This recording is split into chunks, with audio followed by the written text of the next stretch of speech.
What's up, everybody? Welcome back to the channel. Today, working on the Hyundai again.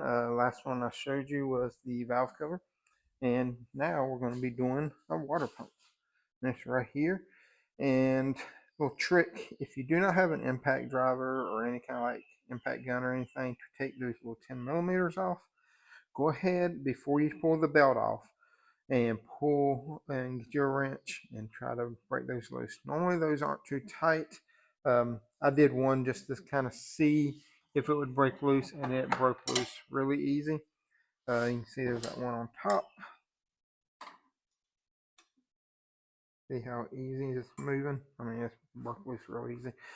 But this is a 2013 Hyundai Elantra, and it's got the 1.8. Like I said, we did valve cover on it, and you can see it's a lot cleaner than it was. I try to clean it as much as I could, but we do have it on lift a little bit.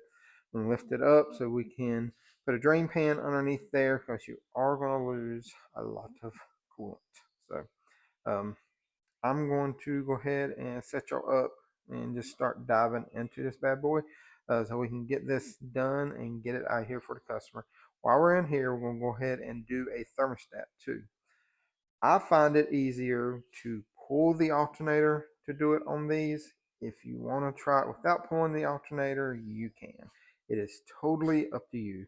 You can get to it.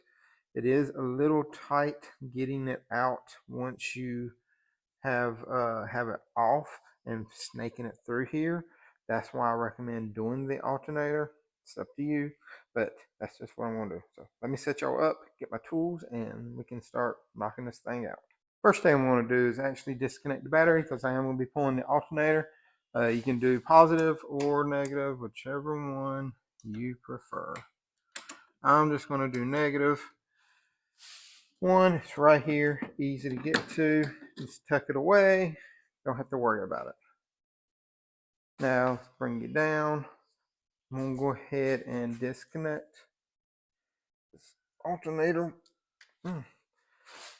Say disconnect. There it goes. Disconnect the alternator connectors.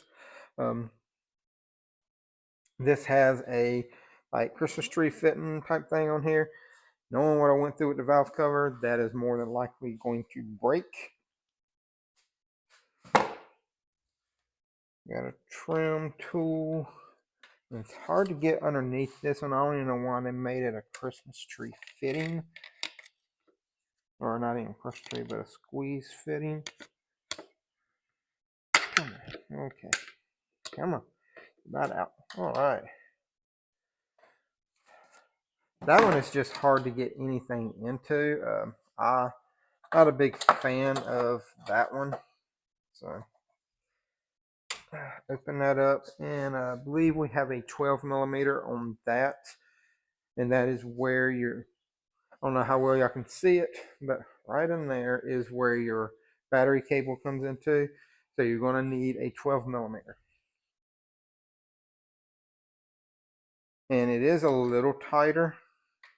So I mean, you can get a ratchet in there if you want to, but I'm just going to use a wrench just to do it. I always put the nuts back where they came from if possible. That way I don't have to worry about losing them and all that. Okay, now let's get this belt off, and you don't see this often, especially on a 2013. Normally you would have just like a regular tensioner, but not this one. This one is actually kind of like old Hondas and stuff, where you do have the tensioner made onto the alternator. Right here, you need to loosen this bolt. Then you can let it loose with this one, but you do need to loosen the main carriage bolt for the alternator too up here. That way the pivot point isn't holding you up.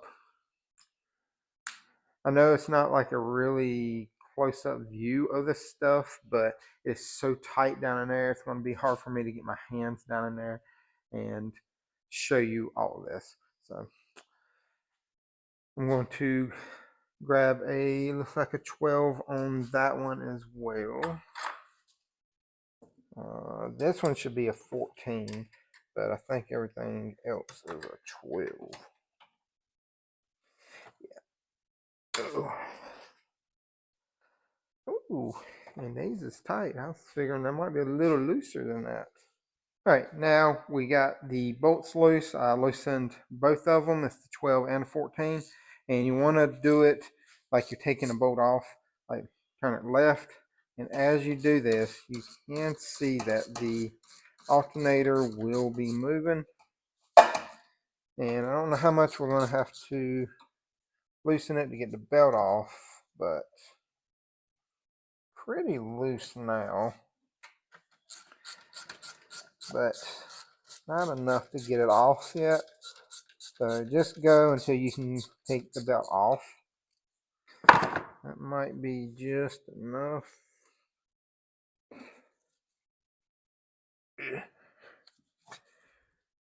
Come on, get off of there.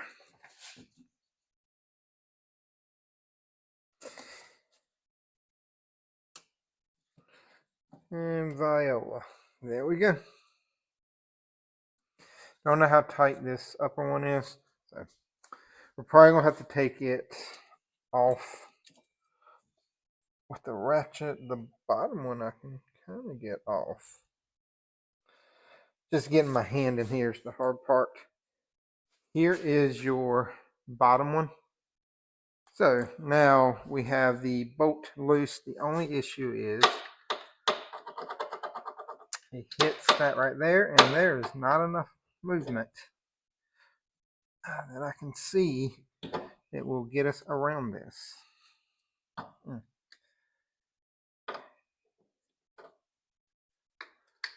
I mean, just a little bit it needs to move.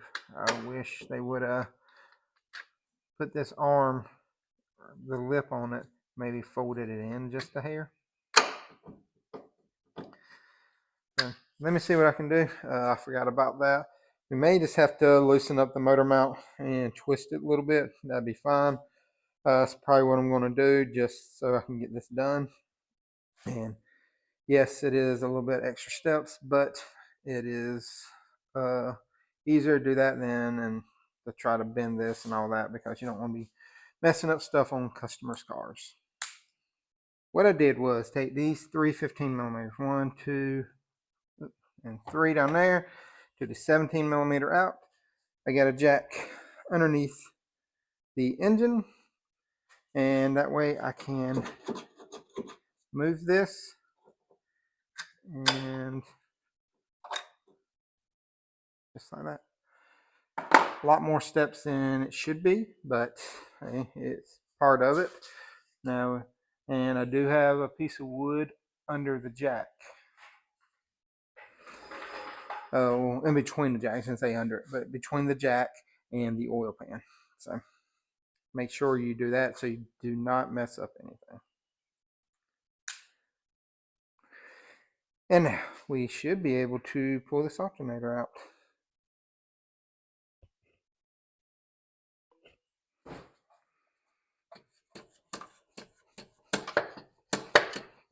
Oh, she is tight.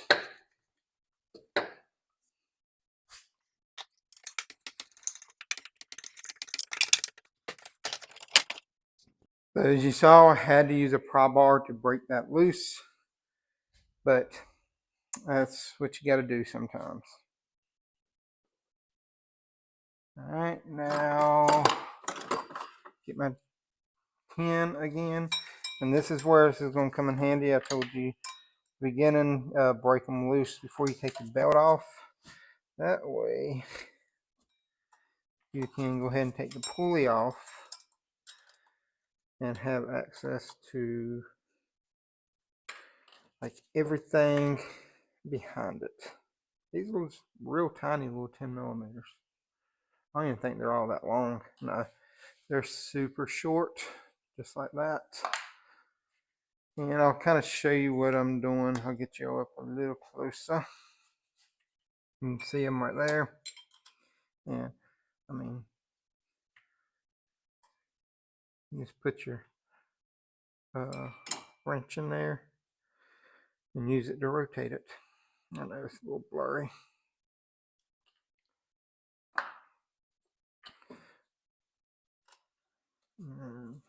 See how I'm just rotating it probably 2 or 3 little times.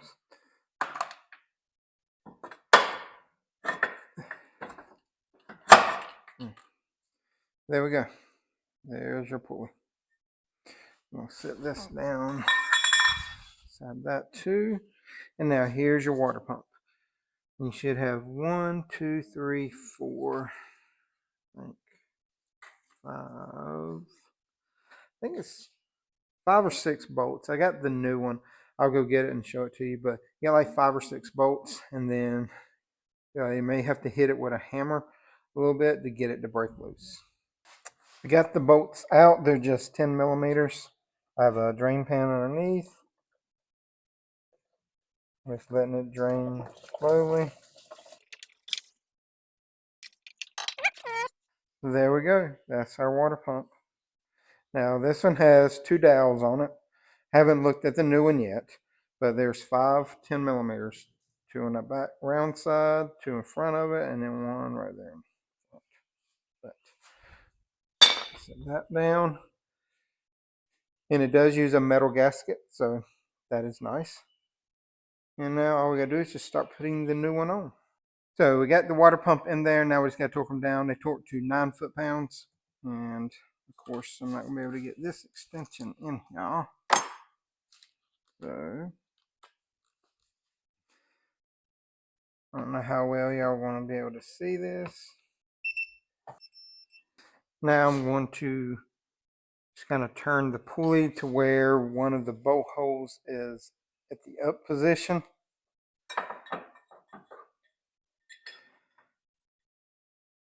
Just kind of set it in there. Getting 2 hands in here is a pain.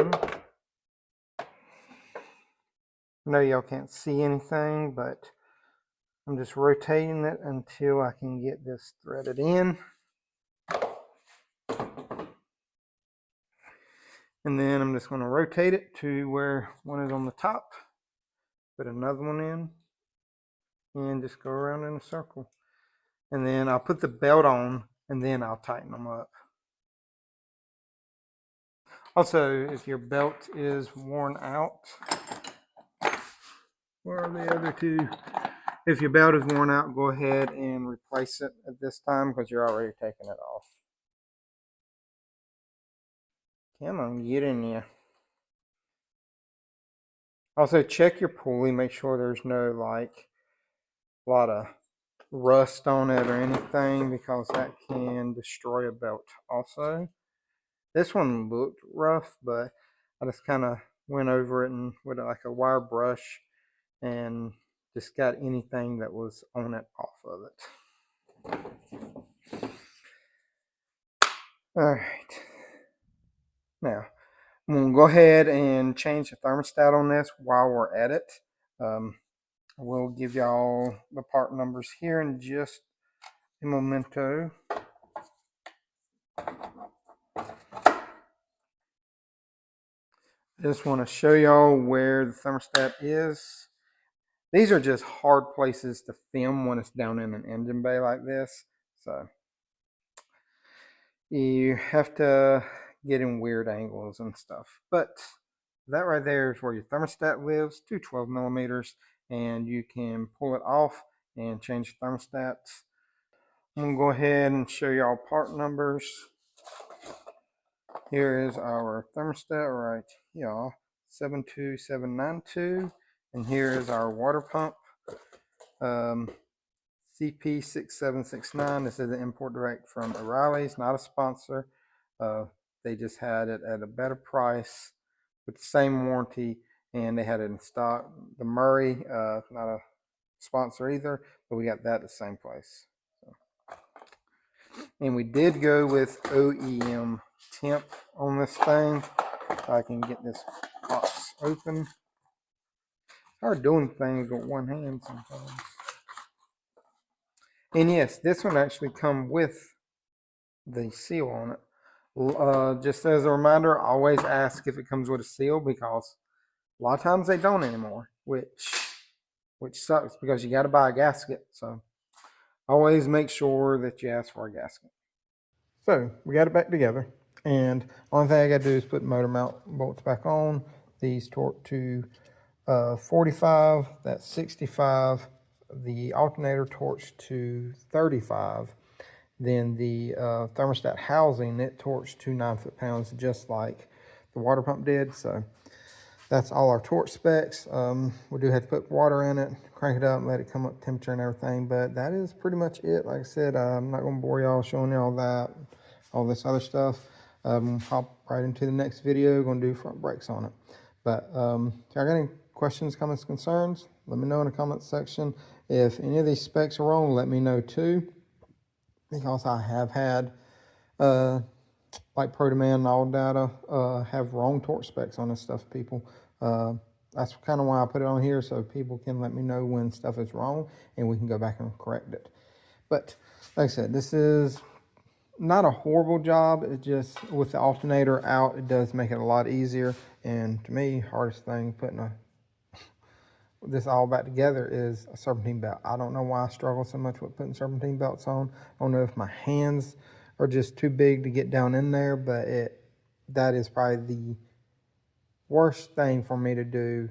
That is considered one of the easiest things to do, is put a belt on. I struggle so much on belts sometimes, it's not funny. And then all the harder stuff, I can breeze through it. It's weird. Everybody's got their little vices. But like I said, if y'all got anything, let me know. I'll help y'all out as much as possible. Thank you for all your like, subscribe, notification bells. And also, y'all remember, torque this tight. Y'all have a great day.